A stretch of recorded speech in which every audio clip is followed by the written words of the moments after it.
റിപ്പോർട്ടിൽ fatty liver എന്ന് കാണുമ്പോൾ തന്നെ പലരും ചോദിക്കുന്ന ഒരു സംശയമാണ്, ഇത് അപകടകരമാണ്, മരുന്ന് മാത്രം കഴിച്ചാൽ മതിയാകുന്നതൊക്കെ.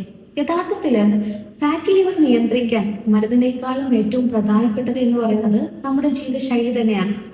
അപ്പോൾ ഈ ഫാറ്റി ലിവർ കുറയ്ക്കാൻ ഡോക്ടർമാർ ആദ്യം നിർദ്ദേശിക്കുന്ന അഞ്ച് പ്രധാന ശീലങ്ങളും അവ എന്തുകൊണ്ട് പ്രധാനപ്പെട്ടതാണെന്നും നമുക്ക് നോക്കാം. ഒന്നാമതായി മധുരപാനീയങ്ങൾ കുറയ്ക്കുക. കാരണം ഇവയിലെ അധിക പഞ്ചസാര കരളിലെ കൊഴുപ്പ് കൂട്ടാൻ സഹായിക്കുന്നു. രണ്ടാമത് ജങ്ക് ഫുഡുകൾ.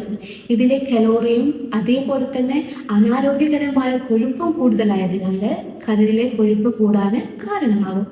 മൂന്നാമത് ദിവസവും 30 മിനിറ്റ് നേരമെങ്കിലും നടക്കുകയോ വ്യായാമം ചെയ്യുകയോ ചെയ്യുക. കാരണം ഇത് ശരീരത്തിലെ ഇൻസുലിന്റെ പ്രവർത്തനത്തെ മെച്ചപ്പെടുത്തുകയും കരളിലെ കൊഴുപ്പ് കുറയ്ക്കാനും സഹായിക്കുന്നു.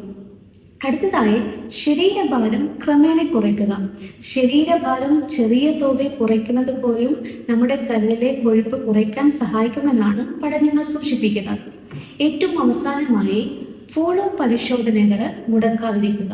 കാരണം ഫാറ്റി ലിവർ പലപ്പോഴും ലക്ഷണങ്ങളില്ലാതെയും പുരോഗമിക്കാം. അതുകൊണ്ട് തന്നെ ഫാറ്റി ലിവർ നിയന്ത്രിക്കാൻ ഒരു അത്ഭുത മരുന്നല്ല ആവശ്യം, മറിച്ച് ശരിയായ ശീലങ്ങളാണ് ഏറ്റവും വലിയ ചികിത്സയുടെ ഭാഗമെന്ന് പറയുന്നത്.